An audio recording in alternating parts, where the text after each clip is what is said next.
everybody. Hello. You had a great holiday. Friends and family. It was a nice win for us today against SMU. They're a quality basketball team, in my opinion. They'll probably win 20-plus games like they did last year, so it was a big win for us at home. And I thought our players really showed some poise when we got behind the second half to ramp up the defense and get out in transition and eventually win the game. Andy, as you just mentioned, you got behind in the second half. I want to say 5 minutes into it, by about 5, and you had a nice run. What was the key? What did you see during that run that kind of held you guys forward? Well, defensively, we were getting stops, using our length. We switched defenses, and we got out and pushed the ball, and then we made some threes in transition, got to the rim a few times. So our defense has been excellent all year. This is the first team that shot over 40% on us, 41% they shot, but SMU is a very good team. So they made some tough shots, and give them credit.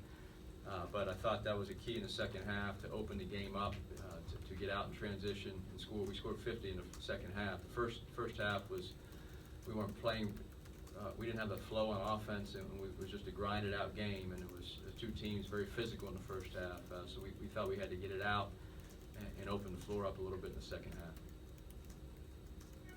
You have Nick, D'Anthony, and Jonah all playing pretty significant minutes. What have you learned about them so far?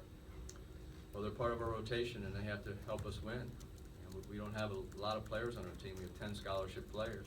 And Charles Buggs has been injured. He gave us great minutes tonight. Benny's been injured.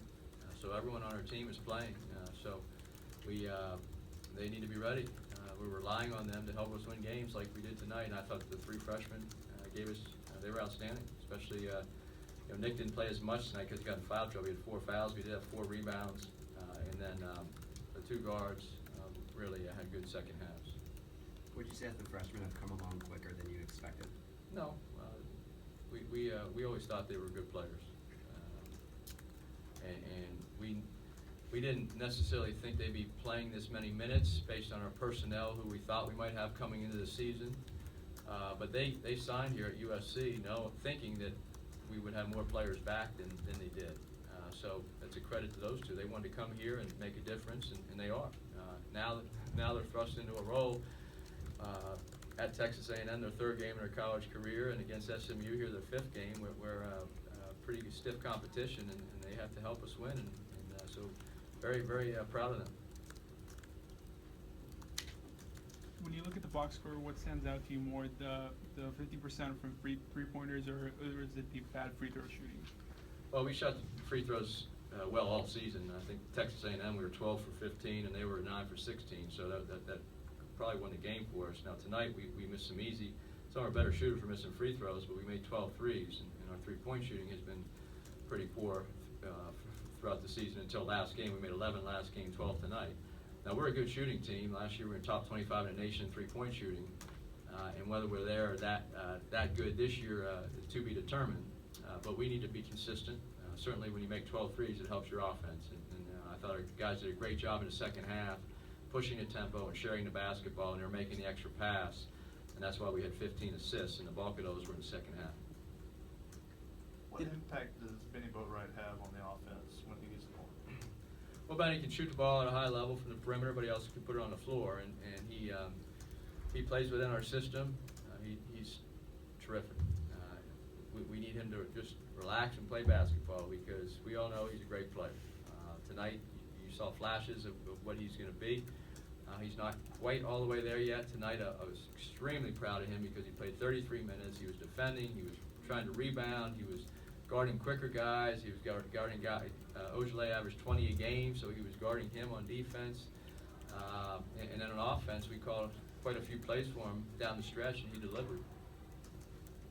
When you say he's got to relax, had he been forcing it the first 2 games? Well, when you're 2 for 15 in your first 2 games from the three-point line, and you're a much better shooter than that, he was pressing, taking quick shots, rushing.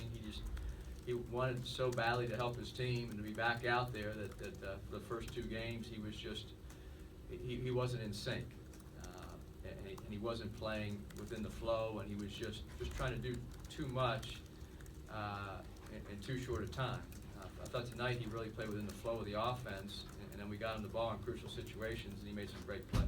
What did he do well on Ojale? Because 13 points for him is well below his average.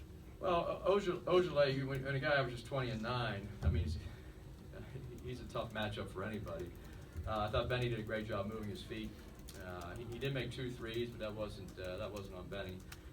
One was in our zone, the other was against the guard. But I thought that both teams, when you have bigs, we isolated our bigs, they isolated their bigs.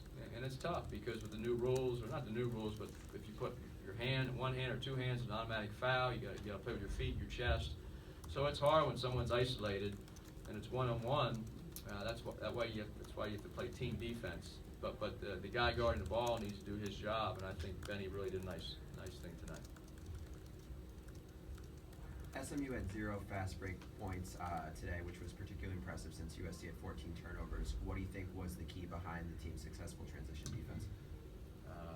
Well, we work on it, but I'm not sure if that's the reason or not. I just think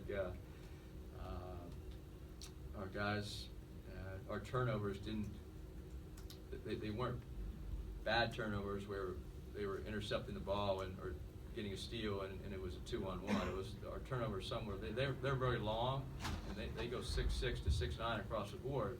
So when you're on ball screens and they're hedging or double teaming, or you throw the ball in the post, you drive it and you're trying to kick it out, their length really bothered us tonight. And so they had a lot of deflections and they had 8 steals. Fortunately for us, when they did get a steal, it wasn't a 1-on-0 or 2-on-1. It was more a deflection we were able to get back. Anything else for Coach?